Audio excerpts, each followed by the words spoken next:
North Korea has celebrated the 73rd anniversary of its foundation with a large military parade. There was a big number of military personnel in orange hazmat suits, believed to be part of the COVID-19 border protection team. But unlike previous parades, there were no ballistic missiles. Well, the North Korean leader Kim Jong-un was in attendance, although he didn't deliver a speech. Let's talk to our Korea correspondent, Laura Bicker, who's in Seoul. And Laura, watching the images from Pyongyang, what did you make of it? What can we tell? As usual when it comes to these parades, and let's be honest here, this is the third parade North Korea has held in a year, and even for North Korea that is extremely frequent. Thousands of goose-stepping soldiers all parading past Kim Jong-un, and they came in their units one by one. And then of course we saw civilians at the end, students armed with their rifles as they too took to the parade. And at the end there was a massive fireworks show, so it was quite the event. But again, as you mentioned, no ballistic missile, no new strategic missile on show. Compare that to, for instance, last October's parade, where we saw this massive, what is thought to be a ballistic missile in contravention of the UN Security Council resolutions. So there are usually two reasons for a parade. One, to kind of show off your strength to the world. But one of the main reasons is to shore up domestic support, to rally people inside of North Korea. And it seems that on this occasion, that is what Kim Jong-un has opted for.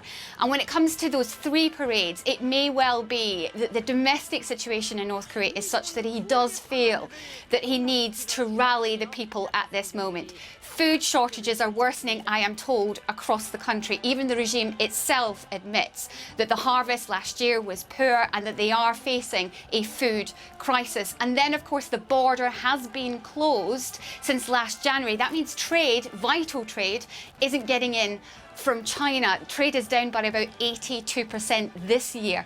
So as you can see, these vital supplies are not getting through to people. So it may well be that he needs to shore up the support of the people, to kind of give them something to look at, a display, even while their bellies are empty.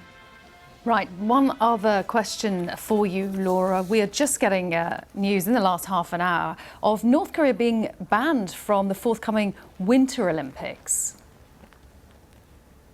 That was announced by the IOC, the International Olympic Committee, and it was because North Korea did not attend the Tokyo Olympics. Now, were we surprised that North Korea did not send a team to Tokyo? No. Why? Because, as I mentioned, those border closures were so stringent. In fact, there is a shoot-to-kill policy at the North Korean border. The idea that they were going to send teams out to Japan and then allow them back in again really didn't seem very feasible.